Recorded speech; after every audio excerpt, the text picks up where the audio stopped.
সমস্ত ছাত্রছাত্রীকে আমার আন্তরিক অভিনন্দন এবং শুভেচ্ছা। শুরু করছি আজকের ক্লাস।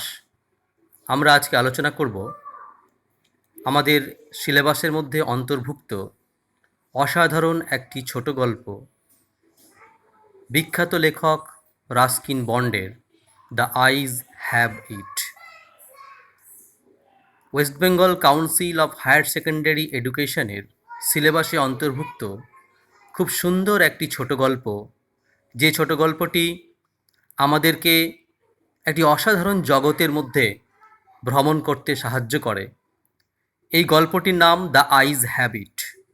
আর এই আইজ হ্যাবিটের ওপরে আমরা আজকে তোমাদের কাছে একটি স্লাইড শো নিয়ে এসেছি।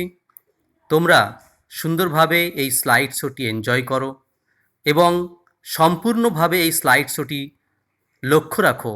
একটি ভিডিওগ্রাফির মাধ্যমে এই স্লাইড শোটি দেখানো হবে। তোমাদের সুবিধার জন্য এটি ভিডিওগ্রাফির মধ্যে দেখানো হবে। তোমরা এটিকে লক্ষ্য করো এবং তোমাদের পুরো টেক্সটটি বুঝতে সাহায্য হবে। তো শুরু করছি রাস্কিন বন্ডের লেখা দ্য আইজ হ্যাবিট। প্রথমেই আমরা এই বিখ্যাত লেখকের সম্পর্কে কিছু তথ্য আমরা নিয়ে নেব।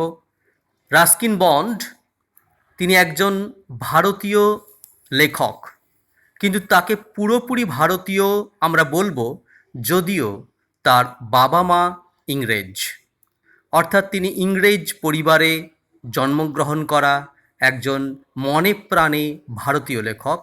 এই লেখক 1934 সালে জন্মগ্রহণ করেছিলেন কুশৌলি নামক একটি এলাকা, যেটা বর্তমানে হিমাচল প্রদেশের মধ্যে অন্তর্ভুক্ত। তোমাদের এই স্লাইড শোতে আমরা তার ছবি দেখিয়েছি, তাকে তোমরা দেখতে পাবে। তারপরে তার অসাধারণ লেখার জন্য তিনি বেশ কিছু পুরস্কার পেয়েছেন, যেমন জন লিউইল রাইজ প্রাইজ, এটা তিনি ব্রিটেন থেকে পেয়েছিলেন 1957-এ। সাহিত্য একাডেমি অ্যাওয়ার্ড পেয়েছিলেন 1992, যেটা আমাদের ভারত থেকে পেয়েছিলেন। বিশেষ করে তিনি পেয়েছিলেন শিশু সাহিত্যের ওপরে রচনা লেখার জন্য। পদ্মশ্রী পেয়েছিলেন 1999 এবং পদ্মভূষণ পেয়েছিলেন 2014-তে। আর তাকে দেওয়া হয়েছিল লাইফ টাইম অ্যাচিভমেন্ট অ্যাওয়ার্ড 2017-তে। এই লেখকের বেশ কিছু গুরুত্বপূর্ণ গল্প তোমাদের সামনে তুলে ধরা হয়েছে। অসাধারণ কয়েকটি গল্প। The room on the roof, যে প্রথম প্রাইজটি তিনি পেয়েছিলেন জন লাইওয়ালাইন রাইজ প্রাইজ, এটি পেয়েছিলেন তিনি এই নভেলটি লেখার জন্য, the room on the roof. তারপরে তার অসাধারণ একটি ছোট গল্প কালেকশন রয়েছে, our trees still grow in Dehra. এটা অসাধারণ একটি ছোট গল্পের কালেকশনের বই। তারপরে তার একটি বিখ্যাত নভেল ছোট গল্প অফ ফ্লাইট অফ পিজিয়ন্স, আর একটি হচ্ছে দ্য ব্লু আমব্রেলা। এই লেখকের বিখ্যাত কয়েকটি গল্প, তার সম্পর্কে তোমরা জানলে।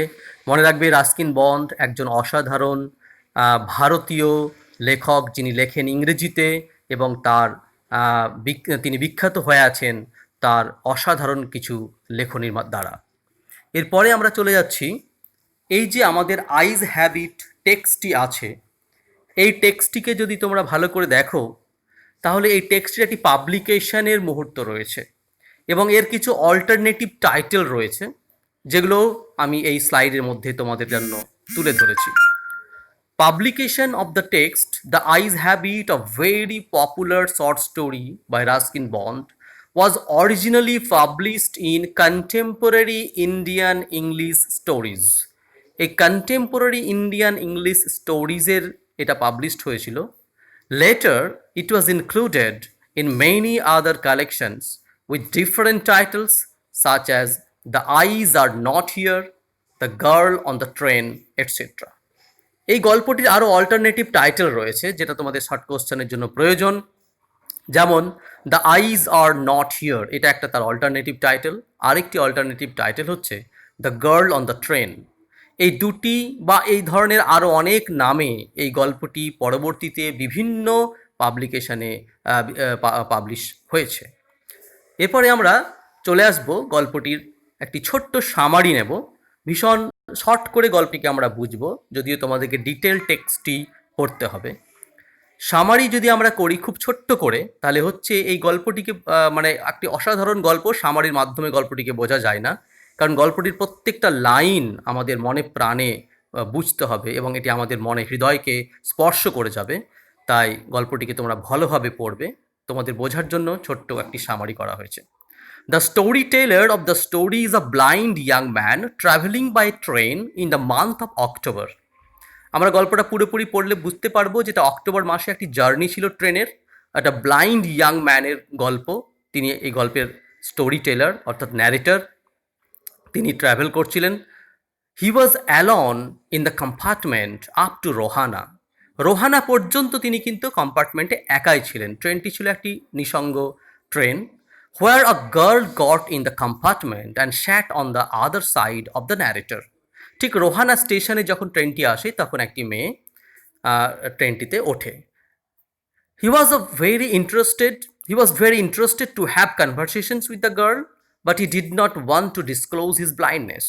মেয়েটির সঙ্গে কথা বলতে সে ভীষণ আগ্রহী হয়েছে, সেই সঙ্গে সে কিন্তু কোনো মতেই চাইছে না যে তার যে অন্ধত্ব আছে সেটা মেয়েটির কাছে প্রস্ফুটিত হোক।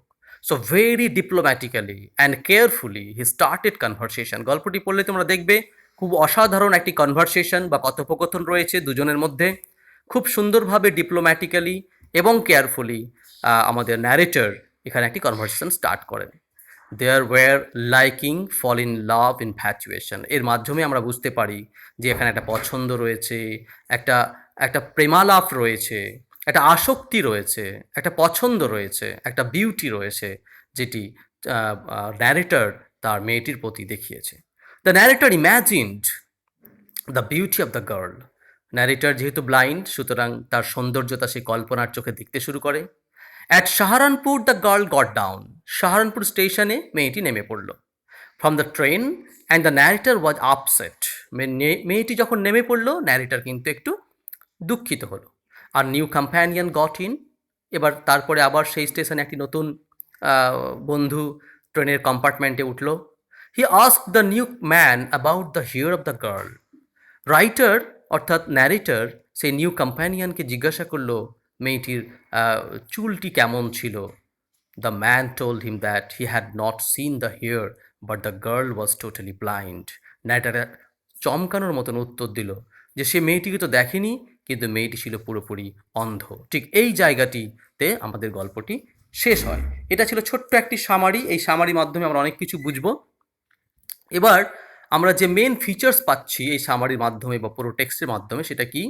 প্রথমত, the eyes have it is an ideal short story.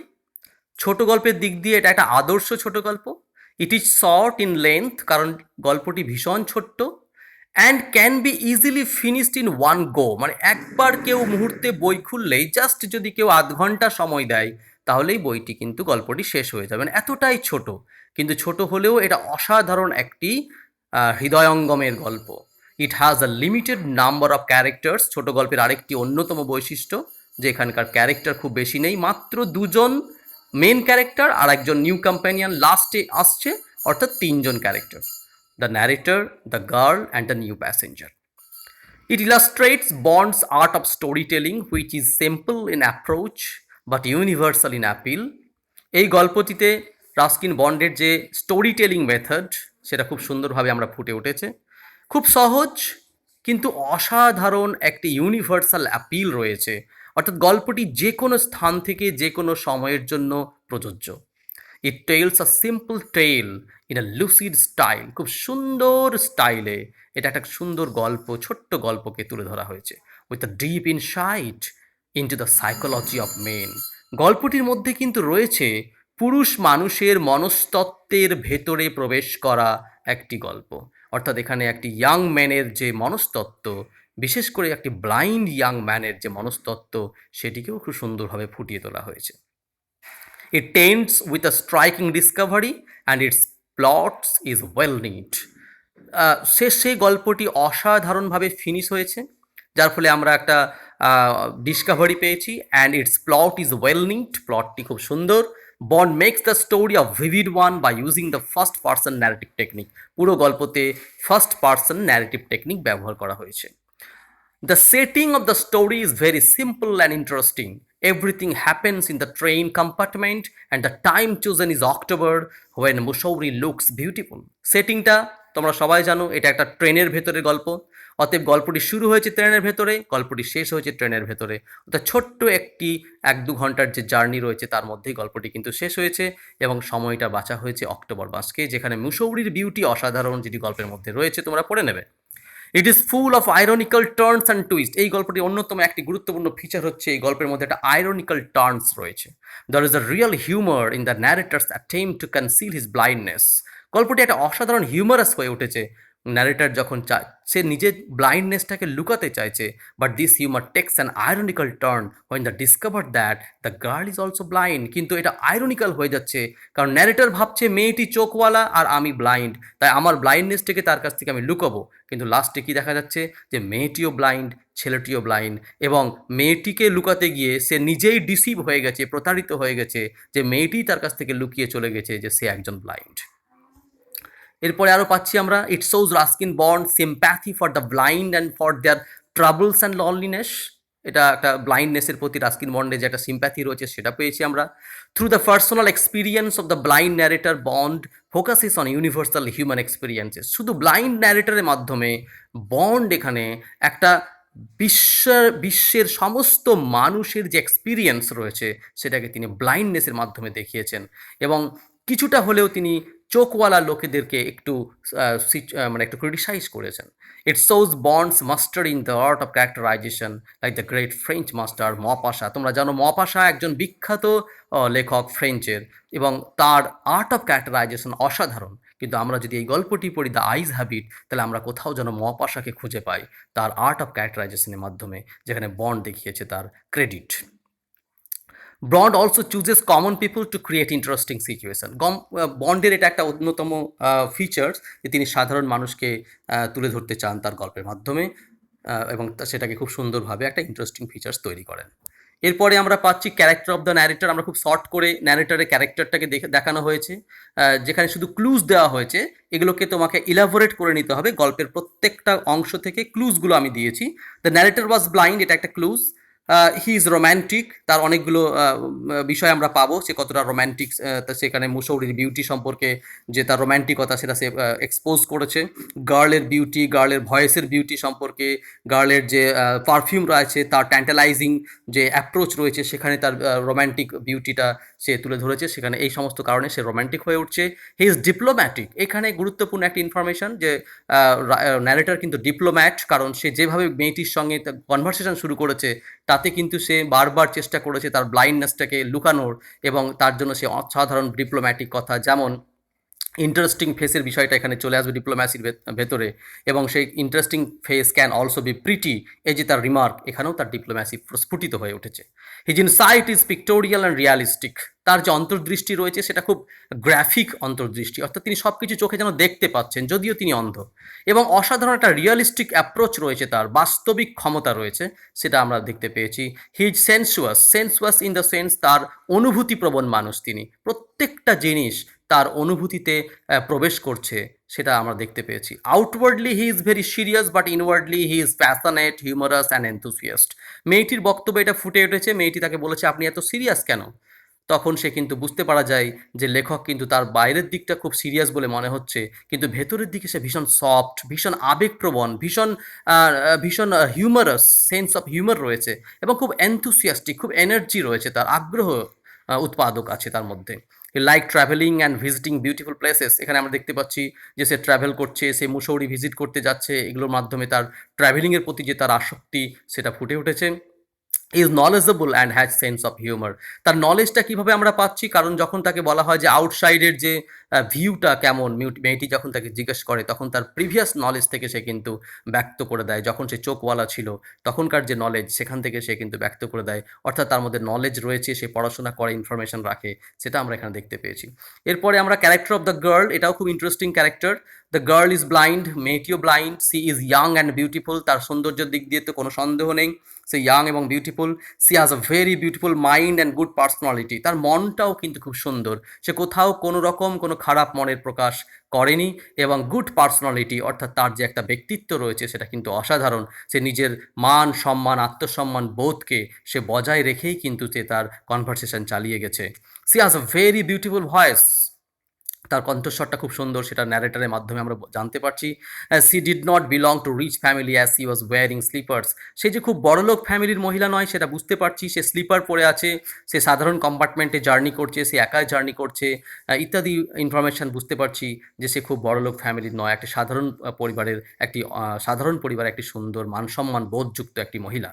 She likes traveling and special liking to visit Mussoorie in the month of October. সেও ট্রাভেলিং পছন্দ করে এবং মুসৌরি তার খুব পছন্দ, বিশেষ করে অক্টোবরের মাসে, এটা সে বারবার বলেছে এবং লেখককে সে লাকি বলেছে কারণ সে অক্টোবর মাসে ভ্রমণ করছে তাই। So she is also romantic, তার মধ্যেও তার জন্য রোম্যান্টিকতা পাচ্ছি। She love sense of humour, সেটা সে সেন্স অফ হিউমার তার পছন্দ রয়েছে কারণ সে লেখককে বারবার বলছে যে আপনি এত সিরিয়াস কেন। সুতরাং এখান থেকে বোঝা যাচ্ছে যে তার মধ্যে একটা সেন্স অফ হিউমার আছে, আর সেন্স অফ হিউমার তার সেন্স অফ বিউটির মধ্যে included. She is intelligent as she answers very beautifully. লেখক যত ডিপ্লোম্যাটিকভাবে কোশ্চেন করছে না কেন, মেয়েটিও কিন্তু অসাধারণ বুদ্ধিমত্তার সহিত তার উত্তর দিচ্ছে। যেমন একবার মেয়েটিকে বলছে লেখক যে বাইরের দিকটা কেমন, তখন মেয়েটি অসাধারণভাবে বলছে, কেন আপনি তো দেখতে পাচ্ছেন, আপনি দেখে নিন। খুব এইভাবে অসাধারণ তিনি উত্তর দিয়েছেন এবং তার উত্তরের মধ্যে কোনো রকম কোনো ভান ছিল না। এরপরে আয়রনি অফ দ্য টেক্সট। এই গল্পের সবথেকে গুরুত্বপূর্ণ টপিক হচ্ছে আয়রনি। এই গল্পটি অসাধারণ একটা আয়রনিক্যাল গল্প এবং এই 3টে পয়েন্টের মাধ্যমে আমরা আয়রনিটাকে বুঝিয়েছি। তোমাদের প্রশ্নের থাকতে পারে, তখন তোমরা এগুলোর উপরে হাইলাইট করবে। The story is an excellent example situational irony as the opposite of our expectation is happening here. এই গল্পের মধ্যে একটা সিচুয়েশনাল আয়রনি আছে। সিচুয়েশনাল আয়রনি কি, যে আমরা এক্সপেক্ট করছি কিছু একটা হবে কিন্তু ঘটছে ঠিক আমার এক্সপেকটেশনের ঠিক উল্টোটা। আমরা হয়তো ভাবছি যে এই ঘটনাটা এরকমভাবে ঘটবে কিন্তু হচ্ছে তার ঠিক উল্টোটা। আমরা দেখছিলাম যে মেয়েটি অসাধারণ থাকবে, মেয়েটি চোখ আছে, কিন্তু গল্পটা শেষে দেখা যাচ্ছে মেয়েটির কোনো চোখ নেই। অর্থাৎ একটা সিচুয়েশনাল আয়রনির মধ্যে আমরা পাচ্ছি। Ironically the author employs two blind characters as his main characters yet neither of them knows about their blindness. এটাও একটা আইরনিক্যাল ব্যাপার যে প্রত্যেকটা ক্যারেক্টারই এখানে কিন্তু দুজনই ব্লাইন্ড, কিন্তু কেউ জানে না যে অপরজন ব্লাইন্ড। এটা জানতে পারেনি গল্পের শেষ মুহূর্ত ছাড়াই। এটা একটা ironical point. The narrator thinks that he is befooling the girl by hiding his blindness. Narrator কিন্তু প্রথম থেকে ভাবছে যে আমি মেয়েটিকে বোকা বানাচ্ছি কারণ আমি আমার অন্ধত্বকে লুকিয়ে ফেলেছি তার কাছ থেকে, কিন্তু অন দ্য আদার হ্যান্ড আমরা কী দেখতে পাই, দ্য ন্যারেটর ইজ বিফুল। ন্যারেটর নিজেই বোকা হয়ে গেছে। When he learns that the girl is also blind, যখন সে জানতে পারলো যে মেয়েটিও ব্লাইন্ড, অর্থাৎ মেয়েটি তার ব্লাইন্ডনেসটা তার কাছ থেকে লুকিয়ে চলে গেছে। এই যে একটা অসাধারণ আইরনিক্যাল সিচুয়েশন, এটা আমরা এখানে পেয়েছি। সিগনিফিক্যান্স অফ দ্য টাইটেলের যে সিগনিফিক্যান্স রয়েছে সেটাও তোমরা দেখবে যে দ্য আইজ হ্যাভ ইট গল্পটি অসাধারণ একটি টাইটেল এবং এই টাইটেলটা প্রচণ্ড পরিমাণে সিগনিফিক্যান্ট। আমি 4টে পয়েন্ট এখানে তুলে ধরেছি, তোমরা একটু ভালো করে নজর দেবে। The text is actually criticising the people with good eyesight. এখানে বলা হয়েছে যে যাদের চোখ ভালো, চোখে যারা ভালো দেখতে পায়, এই গল্পটি তাদেরকে সমালোচনা করছে। Most of the time eye-sighted people cannot see properly what is in front of them. On the other hand, people with no or little eyesight can perceive everything without seeing. বেশিরভাগ ক্ষেত্রে দেখা যায় যে যাদের চোখ ভালো আছে তারা অনেক সময় তাদের সামনে ঘটে যাওয়া অনেক ঘটনায় তারা লক্ষ্য করতে পারে না বা দেখে না, এটাকে তারা ওভারলুক করে যায়। কিন্তু যাদের চোখ নেই বা তারা খুব কম দেখে, তারা কিন্তু সব কিছুকে পারসিভ করে এবং প্রত্যেকটা জিনিসকে তারা না দেখেই কিন্তু বোঝার চেষ্টা করে। এটা চোখ নাওয়ালা হয়েও সে কিন্তু অনেক কিছু বুঝতে পারছে, এটা তুলে ধরা হয়েছে। Another thing is eye-sighted people can see the seamy side of life or people. Therefore, they overlook the good side of life or people. ভালো চোখওয়ালা লোকদের একটা সমস্যা হচ্ছে তারা খারাপ জিনিস দেখার প্রতি বেশি আগ্রহী, আর জীবনের যে ভালো দিকটা তারা সেটা কিন্তু দেখতে পাচ্ছে না, তারা ওভারলুক করে যাচ্ছে। But the blind people always imagine the beauty, the good thing. কিন্তু যারা অন্ধ তারা কিন্তু যেটাই ভাবছে, কল্পনা করছে, সেটা সুন্দর এবং সেটা ভালো। As the blind narrator ইমাজিনস everything of the girl is beautiful. ঠিক যেমন উদাহরণস্বরূপ বলা যেতে পারে লেখক ন্যারেটর গল্পের যিনি বলছেন তিনি অন্ধ, কিন্তু গার্ল সম্পর্কে সে যা কিছুই বলেছে, যা কিছুই ভেবেছে সবগুলো বিউটিফুল, কোনোটাই খারাপ নয়। কিন্তু যখন একটা ভালো চোখওয়ালা লোক এই কম্পার্টমেন্টে উঠলো, but the eyesighted new companion has fail to see its beauty, সে কিন্তু মেয়েটির সৌন্দর্যতাটাকে কিন্তু দেখতে পায়নি। Yet has seen the blind eyes, কিন্তু সে তার আবার অন্ধ চোখটা দেখে ফেলেছে। এটা চোখওয়ালা লোকেরা কিন্তু খারাপ জিনিসটা তাদের চোখে আগে আসে এবং ভালো দিকটা তারা ওভারলুক করে যায়। এটা কিন্তু এখানে দেখানো হয়েছে। This is the incapability of eye sighted people. So the eyes have the power to see the filthy and the bad thing. সুতরাং এখানে কী দেখানো হয়েছে? চোখের একটা পাওয়ার আছে যেটা খারাপ জিনিস দেখতে সে সক্ষম, অফ দ্য রিয়েল ওয়ার্ল্ড, যেটা বাস্তবের ওয়ার্ল্ডের মধ্যে বেশি আছে। And make us to indulge in our Saroj and suffering, যার ফলে আমাদের যে দুঃখ দুর্দশার জগতে চোখ থেকেই আমরা বেশি পরিমাণে প্রবেশ করছি। কারণ এই জগতে আমাদেরকে প্রবেশ করাচ্ছে চোখ, আর চোখ না থাকলে আমরা কল্পনার জগতে সব কিছু সুন্দরভাবে বিরাজমান করছে। এই জিনিসটা এখানে দেখানো হয়েছে। এবার আমরা একটু ছোট্ট করে তোমাদেরকে দেখিয়েছি যে মুসৌরির বিউটি, এই এখানে যে আমরা কয়েকটি ছবি দেখিয়েছি, দেখো যে এখানে যে মান্থ অফ অক্টোবরে যে মুসৌরির বিউটি আছে, সেই বিউটিগুলো আমরা এখান থেকে কিছুটা দেখানো হয়েছে তোমাদের এটা এনজয়মেন্টের জন্য। Enjoy the beauty of Mussoorie. এখানে বিউটি অফ মুসৌরি দেখানো হয়েছে। এই টেক্সটির মধ্যে যে মুসৌরি আছে, সেই মুসৌরি যে অসাধারণ বিউটিফুল একটা জায়গা, বিশেষ করে in the month of October যে কথা বলা হয়েছে, তার কয়েকটি ক্লিপস, কিছু ছবি এখানে দেখানো হয়েছে। তোমরা এটা দেখে নিতে পারো। সো এই পুরো ওয়াচ করার জন্য তোমাদের অসংখ্য ধন্যবাদ। Thank you for watching. তোমরা এটা স্টাডি করো এবং আগামীতে আমি আবার এই কোশ্চেন আনসার তোমাদের কাছ থেকে নেব।